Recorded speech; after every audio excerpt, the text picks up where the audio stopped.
Bekasi ini lagi carut marut. Oke. 2023 ini carut marut. Dari organisasi keolahragaan, bahkan dari pasar pun carut marut. Halo pemirsa Nawacita TV, kembali lagi bersama saya Ibnu di program Nawacita Politik. Pada hari ini, kita kedatangan seorang anak muda yang tergabung di partai politik di usianya sangat muda. Beri tepuk tangan kepada Bimo. Salam kenal semuanya Nawacita TV. Terima kasih sudah mengundang. Oke, ini kita kayaknya enakan manggil Bimo santai aja ya. Santai aja. Karena seumuran gitu tuh. Santai. Kelahiran 98, umur 24, tapi udah masuk partai. Iya, betul. Coba Bang, kepikiran pertama kali masuk partai itu di umur berapa Bang? Sebetulnya itu dari zaman kuliah, sebetulnya. Hmm. Karena sudah ikut organisasi-organisasi mahasiswa yang tergabung dalam BEM ataupun organisasi mahasiswa eksternal. Oke. Ya, itu dari zaman kuliah. Terus habis lulus kuliah di tahun 2021 itu memberanikan diri untuk mendaftar menjadi anggota partai. Partai apa tuh kalau boleh tahu? Awalnya Golkar, Golkar. Oke. Itu di umur sekitar 22 sampai 23 lah, kalau nggak salah. 22, 23. Kenapa kepikiran di umur segitu? Biasanya anak muda tuh bisnis lah atau masih pacaran atau kerja di mana. Kenapa kepikiran masuk politik gitu? Karena mungkin udah cita-cita sih Mas, kayak kalau bukan kita tuh siapa lagi gitu. Oh. Karena kita kebetulan dari asli Bekasi, Oke. dari kecil juga di Bekasi, lahir pun juga di Bekasi. Kita mau membuat kontribusi lah, kontribusi nyata untuk masyarakat sebenarnya. Oke, dan pada saat itu akhirnya memutuskan untuk tergabung di Golkar. Golkar dulu, Berapa lama tuh di Golkar? sekitar setahun lah Mas. Setahun? Sebelum memutuskan untuk pindah ke Nasdem. Oke, sekarang berarti ke Nasdem ya? Ya. Boleh tahu nggak alasannya pindah tuh kenapa? Alasan pindah sebenarnya gak ada masalah apa-apa sih Mas. Lebih kenyaman aja, Kenyamanan. kenyamanan dari Partai Nasdem sendiri pun. Nah, sebenarnya gini nih, Bang. Banyak orang tuh yang nggak memahami orang tuh terjun politik itu ngapain dan masuk partai politik itu ngapain dan apa bedanya sebenarnya partai politik A dengan partai politik B. Nah, menurut Abang sendiri nih udah masuk dari 2021, umur 21 ya? Sekitar umur 22 deh. 22 sampai 2 tahun yang lalu lah ya. Iya, 2 tahun yang lalu. Masuk ke partai politik A, terus memutuskan pindah itu biasanya yang terjadi itu apa? Apakah yang di A ini nggak memenuhi visi saya atau yang B ini lebih baik dalam menuntaskan misi saya atau gimana? Karena pada sejatinya partai Golkar maupun Nasdem pun partai mapan menurut saya. Jadi visi misi saya yang bagaimanapun juga, menurut saya mereka pada semua tuh mapan lah. Oke. Semua mapan dan mungkin hanya kenyamanan di hati saya aja gitu loh. Untuk akhirnya berlabuh ke partai Nasdem. Iya, kadang memang kan sesuatu yang nyaman akan lebih baik juga dijalanin ya. Ya betul. Jadi nggak setengah-setengah. Betul. Kalau misalnya kita di hati nggak nyaman, gimana ya Mas ya? Masih muda kan, masih labil tuh. Betul. Waktu itu. Sekarang tuh kita udah memastikan diri untuk maju dari Partai Nasdem. Oke, pertama. Tapi kebetulan yang saya tahu nih di Partai Nasdem itu jabatannya wakil ketua ya. Oh ya, ketua DPD. Wakil ketua DPD pusat Kota Bekasi. Kota Bekasi. Oh, Kota Bekasi itu masih muda, umur 24 tapi udah jadi wakil ketua coba. Kenapa itu jadi wakil ketua itu dari pas masuk atau gimana? Jadi pas masuk sebenarnya anggota dulu Mas. Oke. Anggota, bahkan di sayap dulu. Sayap itu Liga Mahasiswa Nasdem dan Garda Pemuda Nasdem. Sayap di Liga Mahasiswa Nasdem tuh masih anggota, di Garda Pemuda itu saya diamanahi sebagai wakil ketua.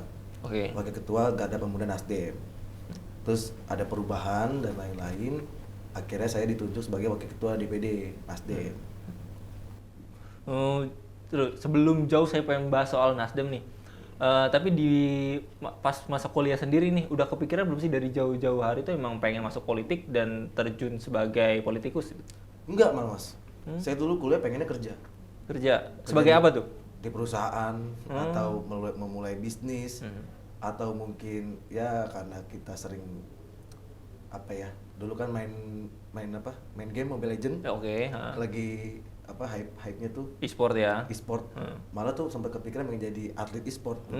Iya emang menjanjikan sih sekarang. Sangat menjanjikan. Sekarang kita lihat e-sport di Indonesia Iya betul. dengan gaji yang wow ya Mas. Wah, itu dia di atas UMR semua apalagi Wah, di atas UMR itu di atas manajer. Iya. Makanya kenapa sebelumnya kan cita-cita yang sebelumnya itu bisa jadi penghasilan lebih besar, sedangkan menjadi masuk ke politik justru kadang membutuhkan banyak uang loh untuk kita ya itu sih sebenarnya karena apa ya, kita kan waktu pas kita kan kuliah di Malang tuh, saya kuliah di Malang, pas saya balik ke Bekasi kok daerahku kok kayak gini banget ya, kayak jalan begini, bahkan dari segi keamanan masyarakat pun juga minim dulu kan, zaman begal, iya, kayak gimana, masih sampai sekarang pun juga orang-orang yang naik motor terutama ya habis pulang kerja kan masih ada ketakutan sendiri gitu loh. Ini daerah gua tuh gak aman gitu.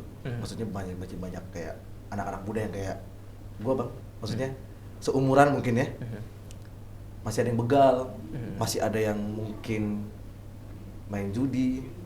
Nah makanya kita sebagai perwakilan nih anak muda, ayolah kita ubah nih stigma orang, kebanyakan anak muda tuh nggak bisa apa-apa. Makanya kenapa ini salah satu alasannya ya, kenapa gue mau maju dan menjadi anggota legislatif dari Nasdem, itu untuk apa namanya, kayak suatu agent of change itu loh. Maksudnya anak muda tuh nggak cuman kayak gini loh. Anak muda tuh nggak cuma bisa main game, nggak cuma bisa nongkrong, tapi kita membuat program-program yang edukatif sebenarnya. Kita bisa kita memulai untuk program edukatif, kita bisa memulai dengan program-program yang sekiranya bisa membantu masyarakat dari terjun langsung. Karena kita kan dapat bonus demografi itu. Iya. Lebih banyak anak muda dibanding generasi-generasi yang setelahnya lah. Kita bisa loh membuat masyarakat tuh kagum sama anak-anak muda. Dengan cara apa? Ayo kita buat program edukatif. Contohnya diskusi publik. Contohnya kalau misalnya memang mau agenda kepemudaan, ayo kita buat turnamen e-sport. Sudah sempat tahun lalu saya buat turnamen e-sport Mobile Legends. Oke. Itu bersama Nasdem? Bersama Nasdem. Itu antusiasnya anak-anak muda tuh waktu itu ya. Menjanjikan sih maksudnya. Jadi kita lihat potensi-potensi anak muda nih. Walaupun mereka 24 jam tuh main game. Tapi menurut saya mereka tuh bisa loh menghasilkan uang dari sini. Tentu. Betul loh, maksudnya kayak oke lah dia nggak punya tim e-sport yang ada di Indonesia ini, tapi kan dia mempunyai tim e-sport yang ada di lokal, maksudnya kayak di teman-teman nongkrongnya ini, tetangganya, temen SMA-nya, SMP-nya, mereka juara satu itu uangnya disimpan untuk menyewa sekretariat untuk mereka bermain. Nah itu visi banget kan, visi misi mereka tuh udah jauh, maksudnya untuk kita main nggak perlu nongkrong di warkop lagi. Kita main untuk menjaga keamanan juga dan menjaga fokus mereka bermain. Jadi bisa lebih dikembangkan, justru jadi soft skill yang menarik juga kan? Soft skill yang menarik. Main game itu tuh sebenarnya.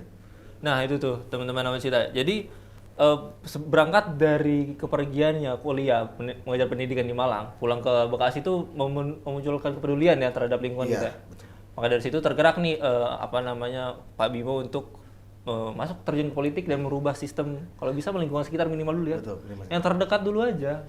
Jangan Pak Bimo deh, Mas aja atau enggak? Oke, Pak Bimo. Bimo aja. Soalnya biasanya politikus tuh biasa formal banget. Enggak ya? Enggak. Karena anak muda kita menjauhi kata-kata formal. Oke. Kalau gitu Bimo aja nggak masalah. Nggak apa-apa. Oke Bim, pertanyaan selanjutnya nih. Gue pengen nanya, sekarang kan lu tergabung di Partai Nasdem. Terus untuk sebagai cita-citanya agent of change lah di daerah Bekasi dulu. Sebenarnya benefit apa sejauh ini yang lu dapatkan dari Nasdem sendiri dalam merubah Bekasi? Benefit ya. Kalau misalnya benefit tuh gimana ya bahasanya ya? Kayak kita tuh nggak dapat benefit apa-apa loh sebenarnya. Atau pertanyaan dirubah deh. Sebenarnya peran partai itu dalam mendukung kader itu seperti apa? All out. Apalagi untuk perubahan Kota Bekasi ya. Jadi Nasdem itu, Partai Nasdem Kota Bekasi itu sangat mendukung kader-kader membuat program. Betul ya. Sangat mendukung membuat kegiatan yang bersifat sosial maupun edukatif. Contohnya banyak yang kita bikin diskusi publik soal public speaker yang baik dan benar, kita menggunakan Coki Sitohang waktu itu dari Liga Mahasiswa Nasdem.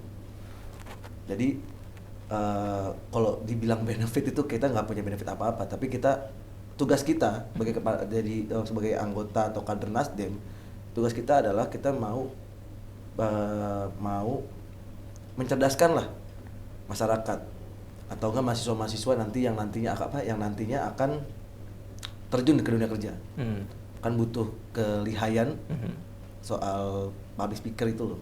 Maksudnya ya itulah kita bikin program. Jadi benefit itu saya kira nggak ada benefit. Ya, seenggaknya bentuk dukungannya gitu ya.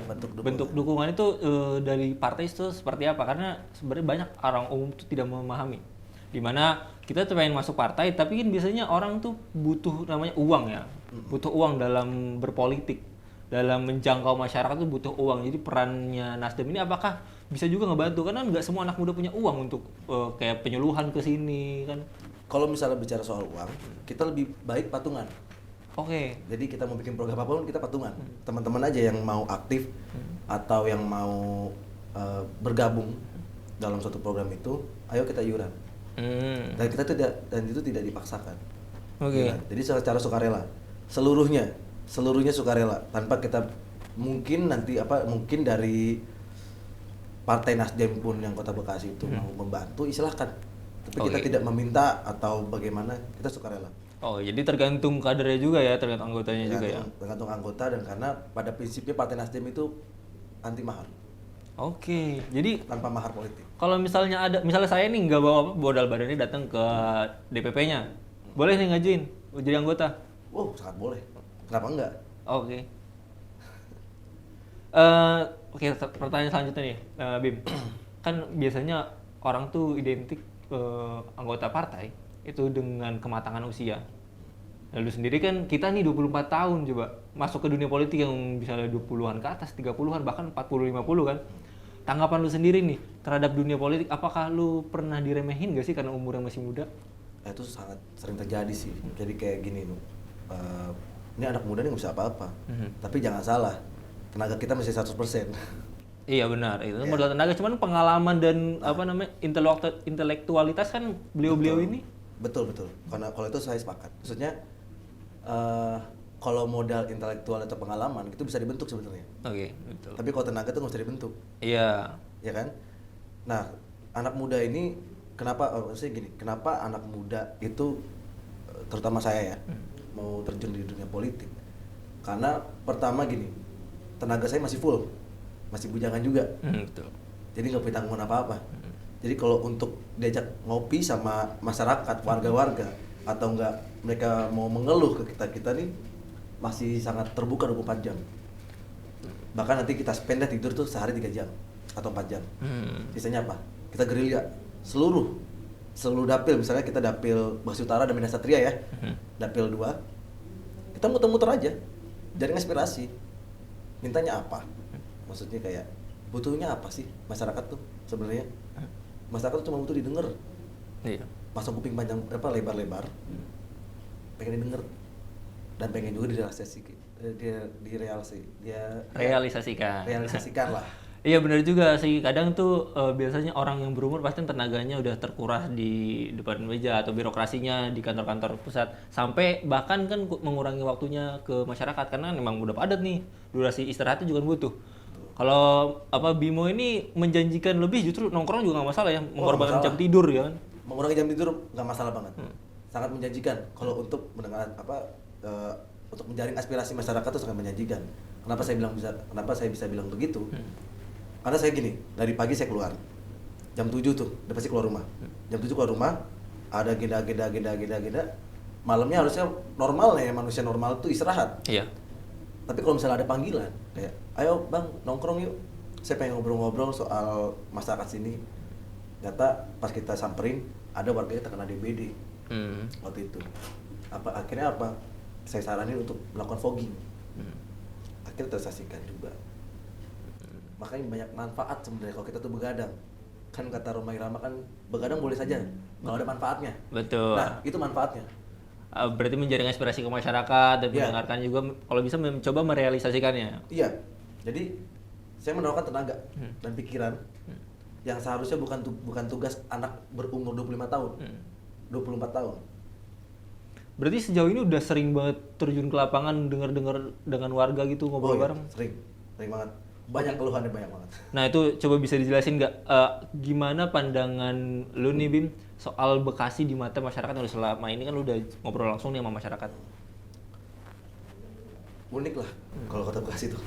Menurut gua pribadi tuh unik. Maksudnya kan strata sosial juga beda-beda. Iya. Tapi orang-orang Bekasi tuh gua akuin sih orangnya tuh kayak Spartan lah. Gimana tuh? Maksudnya apapun tuh diembat gitu. Maksudnya apa kerjaan apapun Jiwa survivalnya tinggi ya? jiwa survival tinggi. Karena kita kota penyangga sih. Betul. Iya. Iya karena kan orang pengen ngerantau ke ibu kota cuman nggak dapat ke Bekasi Ke Bekasi. kan. Nah, betul.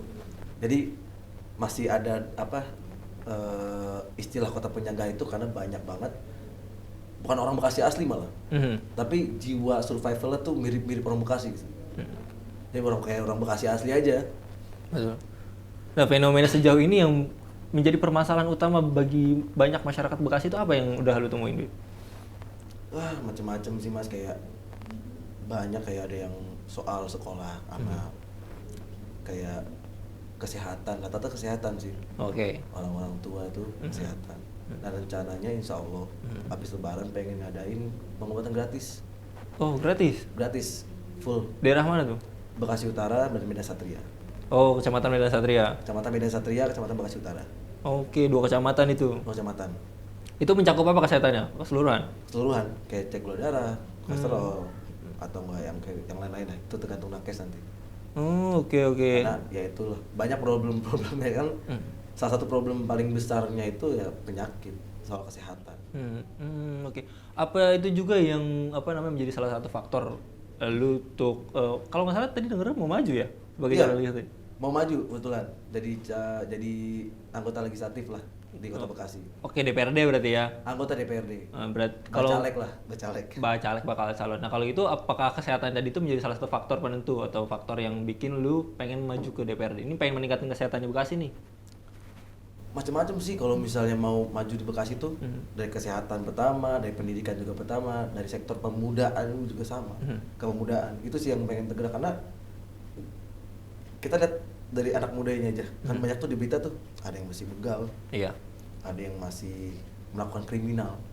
Nah jadi itu sebenarnya tuh kita jangan ditangkap lah bahasanya, tapi dibina nih supaya lebih baik nih. Contohnya dibina dengan dia dibukain suatu usaha. Kalau misalnya nih dia suka balapan liar di Jalan Matian itu Semarekon. Iya, betul. Coba bukain bengkel. Biar dia tuh bisa mengekspresikan hobinya gitu loh. Jadi jangan balap liar, mending buka bengkel atau enggak didaftarkan untuk untuk lomba balapan langsung di Sentul atau gimana. Itu sebenarnya. Jadi tinggal harusnya bikin komunitasnya kan. Nah, itu. Kenapa susahnya gitu loh. Banyak kan kayak kalau misalnya anggota legislatif nanti yang sekarang menjabat di DPRD Kota Bekasi lihat nih, sebenarnya kita nggak butuh aturan, kita tuh butuh disalurkan. Itu anak muda tuh butuh disalurkan, nggak butuh kayak aturan-aturan. Kamu nggak boleh begini, kamu nggak boleh begini, kamu nggak boleh begini. Kita perlunya diarahkan gitu ya kemana? Diarahkan kemana dan disalurkan. Ada emang missingnya itu kita tuh bingung. Kita tuh pengen ini, tapi bagaimana caranya itu kan yang kadang orang-orang tuh tidak memahami sehingga justru misleading dan melakukan hal yang salah. Nah, makanya dibutuhkan anak muda. Kita kan bisa melihat ya. Ini anak hobinya balap liar, ini anak hobinya begal. Kenapa nggak yang balap liar kita daftarkan lomba balap yang sesungguhnya? Dan kenapa yang suka begal-begal ini kita nggak daftarkan lomba tarung gitu? Tarung langsung ya. Tarung Iya. Langsung itulah di atas ring lah yang resmi lah ya. Prestasi juga didapatkan, piagam, sertifikat. Kenapa harus ditangkap-tangkapin gitu, di sweeping? Betul. Ini pandangan saya aja pribadi. Gitu. Tapi nggak ada yang salah dong, kita juga semua punya pandangan pribadi, cuman Betul. nggak banyak orang tuh mau untuk mengemukakan, apalagi di depan publik seperti ini kan. Betul. Nah, mungkin ini Bim, terakhir lu kan pengen jadi bakal calon legislatif DPRD wilayah Dapil 2 Bekasi Utara Medan Satria. Nah, Dapil 2 Bekasi. Ini masalahnya lagi yang utama nih, lu masih muda 24 tahun gitu. Gimana cara lu yang kira-kira yang realistis lah bagi anak muda untuk bakal menjadi mencalonkan sebagai legislatif? Ya paling pertama sih pendekatan ke masyarakat sih, untuk ya kita menjadi aspirasi sebanyak-banyaknya permasalahan-permasalahan, kayak permasalahan dari semisal ya permasalahan terkait kesehatan, permasalahan terkait kepemudaan, atau enggak kepemudaan ini mempunyai komunitas tapi tidak disalurkan dan tidak bahasanya disalurkan lah, maksudnya hobi-hobi mereka. Itu kan menjadi permasalahan sebetulnya, Mas. Iya. Permasalahannya gimana? Kalau misalnya tidak disalurkan, ini anak muda bisa Kemana-mana. Maksudnya bisa melakukan hal-hal yang tidak diinginkan oleh masyarakat Bekasi. Nah, berarti kan dari situ pun juga udah kelihatan nih. Kalau kita menaungi anak muda, kita membuat komunitas atau kita membuat suatu kegiatan, keamanan Bekasi terselamatkan dong. Tentu. Nah, itu. Makanya pengennya sih sebetulnya ya semoga aja jadi nanti 2024 saya langsung kumpulin tuh anak-anak muda. Oke, semoga. Cuman kalau misalnya pun jadi gitu ya bakal calon, Dapil 2 itu nggak termasuk wilayah saya, jadi saya nggak bisa milih. Oh, nggak apa-apa. santai. Mungkin terakhir nih, misalkan kita berandai-andai aja, lu Bim udah jadi caleg dari Nasdem, Dapil 2 DPRD Bekasi. Apa yang pertama kali lu lakuin sebagai DPRD Kota Bekasi, Dapil 2? Yang pasti itu langsung turun ke lapangan, Mas. Yang pasti turun ke lapangan tuh dalam artian kita mengecek langsung, ya kan? Mengecek langsung. Berarti kan ini kan bicara soal sehabis pelantikan ya, pasca pelantikan ya. Mengecek langsung lapangan. Dan apapun yang bukan kita cari kesalahan pemerintah daerah ya, bukan ya. Tapi yang baik dilanjutkan, yang belum baik kita perbaikan. Karena juga tagline Partai Nasdem juga restorasi, ya kan, perubahan, gerakan perubahan. Dan kita pasti melakukan perubahan yang paling signifikan. Karena kalau kita lihat dari sekarang, Bekasi ini lagi carut marut. Dari 2023 ini carut marut. Dari organisasi keolahragaan, bahkan dari pasar pun carut marut. Pasar memang crowded ya. Iya, pasar Kranji itu agak ada masalah. Itu saya dengar dari teman-teman aja. Pedagang-pedagang itu lontang-lantung, Mas. Kan terakhir mau dibangun kan ya pasar? Mau dibangun ya, lontang-lantung. Apa permasalahan di sana? Ya karena belum dapat lapak segala macam. Gitu. Masih banyak lah yang harus dibereskan karena ulah oknum-oknum ini. Mungkin oknum dari pemerintah atau oknum-oknum dari pedagangnya sendiri pun, karena pedagang sendiri pun punya RWP. Maksudnya kayak rukun warga pedagang. Kayak RW, maksudnya kayak yang ngurus-ngurus pedagang-pedagang ini lah. Itu mungkin yang harus kita bereskan. Dan kita harus tetap tuh kenceng sama pemerintah, dan kalau bisa bukan bikin kontroversi tapi bikin prestasi. Oke. Menarik. Nah itu kan kalau misalnya kita berandai-andai kalau jadi, ini kalau jadi nih Bim. Cuman kalau nggak jadi gimana? Karena kebanyakan orang politik udah jor-joran ini bakalan, dalam tanda kutip ada yang bilang keluar dari politik bakal jadi gila loh, karena lu nggak kesampaian sama mimpi lu. Nah kalau lu sendiri gimana Bim? Lu kalau nggak jadi, udah jalanin nih tapi nggak jadi, apakah berhenti udahlah putus asa gue nggak usah ini lagi atau gimana? Tetap berjuang. Masih ada periode selanjutnya ya? Masih ada. Mau sampai kapan itu Bim? Kalau kita dikasih umur panjang, tetap berjuang sampai jadi dan bisa menebar kebermanfaatan untuk masyarakat, pasti itu. Oke, itu janjinya Bimo tuh. Tagih aja nanti Dapil 2 orang Bekasi Utara ya. Dengan telepon. Tinggal dulu. Nomor teleponnya ntar cantumin di bawah nih. Siap. Boleh. Oke, mungkin itu Bim. Terakhir mungkin boleh sampaikan saran nih buat lo sebagai pemuda Bekasi yang tergabung di partai politik, buat teman-teman pemuda di Bekasi. Boleh sebelah sini. Oke. Intinya buat anak muda jangan pernah takut berpolitik. Karena berpolitik itu cara untuk mengubah apapun yang ada di depan mata kita. Bahkan nanti kita diwariskan oleh masa depan. Karena yang kita janjikan nggak cuman masa lalu aja. Yang kita janjikan adalah masa depan. Kami anak muda hanya menawarkan satu janji kepada masyarakat. Kami menjanjikan masa depan buat kalian. Itu dia teman-teman nawacita dari Bimo, Wakil Ketua DPP Kota Bekasi dari Partai Nasdem. Kita doain semoga semoga jadi ya bakal calon legislatif DPRD Kota Bekasi di Dapil 2. Dan semoga juga kalau udah jadi terrealisasi juga ya apa yang sudah diinginkan dilakukan ya. Siap. Agar masyarakat juga bisa merasakannya langsung, khususnya di Dapil 2 Kecamatan Medan Satria dan Bekasi Utara. Oke, sekian aja dari pertemuan kita kali ini. Sampai jumpa di pertemuan selanjutnya. Sampai jumpa.